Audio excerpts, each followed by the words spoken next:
بسم اللہ الرحمن الرحیم۔ السلام علیکم ورحمۃ اللہ وبرکاتہ۔ امید کرتی ہوں کہ تمام دیکھنے والے خیر و عافیت سے ہوں گے، اللہ تعالیٰ کی رحمتوں کے سائے میں ہوں گے۔ تو میرا عنوان احادیث نبی صلی اللہ علیہ وآلہ وسلم، موضوع چل رہا تھا قرض کے لین دین کا بیان، جس کا حوالہ بخاری شریف کی کتاب۔ تو آج کی حدیث ہے کہ صحابی حضرت جابر بن عبداللہ رضی اللہ تعالیٰ عنہ بیان کرتے ہیں کہ ایک مرتبہ ایک شخص نے اپنی موت کے ساتھ اپنے غلام کو آزاد کرنے کا کہا، اور پھر جب آقا علیہ السلام کو اس غلام کے بارے میں پتہ چلا تو آقا علیہ السلام نے ہم سب سے فرمایا کہ تم میں سے کون اس غلام کو خریدے گا؟ پھر ایک نعیم بن عبداللہ صحابی نے ان سے اس غلام کو خرید لیا، اور پھر آقا علیہ السلام نے اس غلام کو انہیں 800 درہم کے عوض بیچ کر اس کے مالک کے قرض کی ادائیگی کر دی۔ اس حدیث مبارکہ کی وضاحت یہ کہ صحابی جابر بن عبداللہ رضی اللہ تعالیٰ عنہ فرماتے ہیں کہ ایک مرتبہ ایک ایسا شخص تھا کہ جس نے یہ کہا کہ میری موت کے ساتھ میرے اس غلام کی آزادی ہے، یعنی جب وہ شخص مرے تو اس کے غلام کو آزاد کر دیا جائے، اور جب وہ شخص مر گیا تو اس کے غلام کو آزاد کر دیا گیا۔ جب آقا علیہ السلام نے اس غلام کو دیکھا تو اس کے غلام کے ذریعے آقا علیہ السلام تک خبر پہنچی کہ اس کے مالک کے ذمے کچھ قرض ہے۔ تو اس پر آقا علیہ السلام نے اس غلام کو کسی اور کو بیچ کر 800 درہم کے عوض اسے بیچ کر اس کے مالک کا قرض دے دیا جو کہ اس کے ذمے تھا۔ یعنی اس حدیث مبارکہ سے ہمیں یہ سبق ملتا ہے کہ اگر کوئی شخص کسی کو وصیت کرے تو اسے چاہیے کہ وہ پہلے اپنے لین دین کے معاملات کو دیکھے،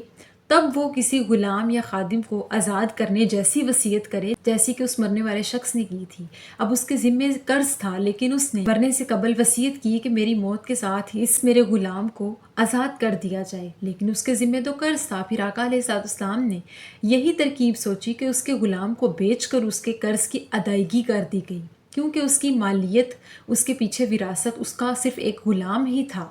اور اگر کوئی ایسا شخص جو کہ یہ وصیت کرے کہ میرے بعد میرا نوکر آزاد ہے یا میرے بعد میرے فلاں چیز کسی کو دے دینا، اسے وصیت کرنے سے پہلے یہ چاہیے کہ وہ اپنے ذاتی معاملات کی طرف توجہ دے کہ اگر اس نے کسی کے پیسے یا کوئی چیز بطور قرض لے رکھی ہے تو پہلے اپنے لین دین کے معاملات کے بارے میں وصیت کرے، ان کا حساب کر کے رکھے، اور کسی کو اس کی تلقین کرے کہ میرے مرنے کے بعد ایسا کر دینا۔ اس کے بعد وہ اپنی وراثت، اپنا بچا ہوا مال یا کوئی اپنا خادم یا غلام، ان چیزوں کے بارے میں وصیت کرے۔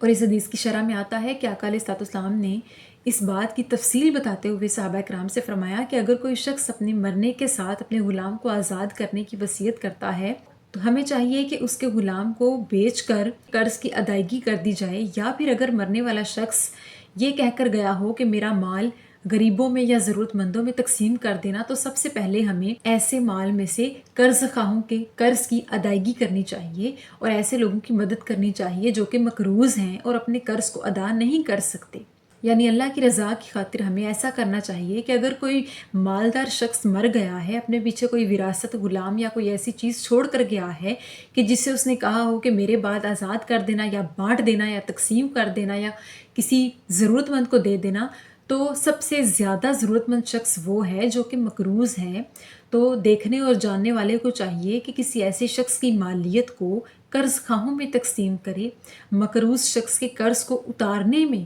ایسی ضرورت کو پورا کرے، کیونکہ یہ سب سے اہم نقطہ ہے۔ اسلام میں قرض کو ادا کرنا بہت ہی ضروری اور لازم سمجھا گیا ہے کہ اگر قرض لینے والا آپ کو مہلت نہ دے یا معاف نہ کرے تو ہمیں اگلے جہاں جا کر اس کا حساب دینا ہوگا، کیونکہ یہ لین دین کے معاملات وعدہ خلافی کرتے ہیں، جھوٹ بلواتے ہیں، قول و قرار میں انسان کو مکر جانے پر مجبور کرتے ہیں۔ تو ہمیں چاہیے کہ ہم اپنے قول و قرار میں پورا اتریں تاکہ حق اور انصاف میں پھر نہ سکیں۔ بے شک اللہ تعالیٰ کو ایسے شخص بہت پسند ہیں جو اپنے قول و قرار کو پورا کرتے ہیں، وعدے کی خلاف ورزی نہیں کرتے، حق سچ اور انصاف کا ساتھ دیتے ہیں، اور جو کہتے ہیں وہی کرتے ہیں۔ تو بے شک ہمیں سوچ سمجھ کے قرض جیسا قدم اٹھانا چاہیے۔ کوئی بہت مجبوری ہو تو ہمیں کسی ایسے شخص سے پوچھ لینا چاہیے جو ہمارے ساتھ معاملات میں نرمی برتے،